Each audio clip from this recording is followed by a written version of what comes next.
할렐루야. 예수님 안에서 반드시 좋은 일이 있습니다. 욥기서의 말씀을 묵상하기 시작하면서 고민이 생겼습니다. 짧지 않은 분량의 욥기서의 말씀을 매일 묵상해야 하는데 모든 내용이 고난에 관한 내용이다 보니 욥기가 끝날 때까지는 고난만 묵상해야 하는 것이 아닌가 하는 것이었습니다. 물론 그 주된 내용은 욥과 세 친구 사이의 논쟁이었습니다. 엘리바스는 욥이 죄를 범해 벌을 받은 것이니 회개하라고 반복해서 정죄했습니다. 빌닷은 빌닷대로 욥과 욥의 자녀들의 죄 때문이라고 자녀의 죄까지 들먹였습니다.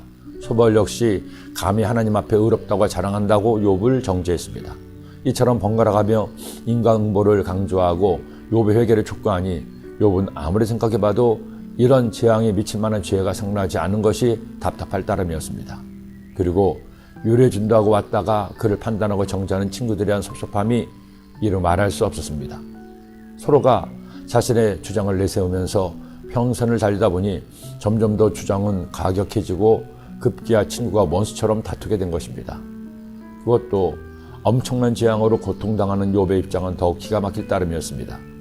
이처럼 욥과 친구들의 논쟁이 막장으로 치닫고 있을 때 불에 기름을 부은 한 친구가 나옵니다. 바로 엘리후입니다. 그는 다른 사람들보다 나이가 젊었습니다. 그래서 처음에는 논쟁을 지켜보기만 했지만 양쪽의 서로의 입장만 고수하는 것을 보고 화를 내며 양쪽을 다 비판합니다. 친구들에게는 미루는 못할 망정 근거도 없이 욥을 정죄하는 것을 비판했습니다. 욥에게는 그가 자신의 죄를 찾지 못했다고 해서 하나님을 이해할 수 없다고 하나님이 잘못했다는 식으로 변명하는 욥의 교만을 지적했습니다. 그러나 엘리후의 주장 역시 올바른 답은 아니었습니다. 양쪽을 다 비판하는 양비론에 불과했습니다.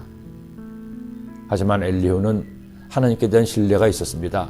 욥의 고난이 그의 죄로 인한 것이든 다른 이유에서든 하나님께서 공고한 자가 하나님을 구할 때 그를 구원해 준다는 것입니다. 하나님은 곤고한 자를 그 공고에서 구원하시며 학대당할 쯤에 그의 귀를 여시나니 그러므로 하나님이 그들을 환난에서 이끌어내사 좁지 않고 넉넉한 곳으로 옮기려 하셨은즉 무릇 그의 상에는 기름진 것이 놓이리라. 여러분, 왜 우리에게 고난이 닥치는지 고난의 이유는 다 알 수 없습니다. 심지어 예수님을 잘 믿는 성도가 환난을 만날 때가 있습니다. 그때 우리가 다 기억해야 할 것이 있습니다. 모든 고난이 다 죄 때문이 아니라는 겁니다. 더구나 욥의 시대가 아닌 지금 이 시대에는 나의 구주 예수님이 계시기 때문입니다.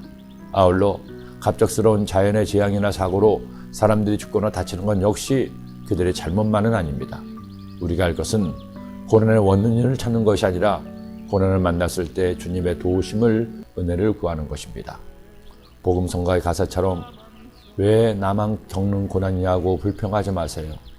고난의 뒤편에 있는 주님이 주실 축복 미리 보면서 감사하세요. 너무 견디기 힘든 지금 이 순간에도 주님이 일하고 계시잖아요. 남들은 지쳐 앉아있을지라도 당신만이 일어서세요. 이것이 여러분의 고백이 되기를 기도합니다. 기도드립니다. 사랑해 주님 고맙습니다. 고난의 뒤편에 계시는 주님 바라보게 하시고 그 주님의 손꼭 붙들 고난을 넘어 주님이 주시는 은혜의 동산에 올라가는 저희 모두가 되게 하여 주옵소서. 예수님의 이름으로 기도드립니다. 아멘.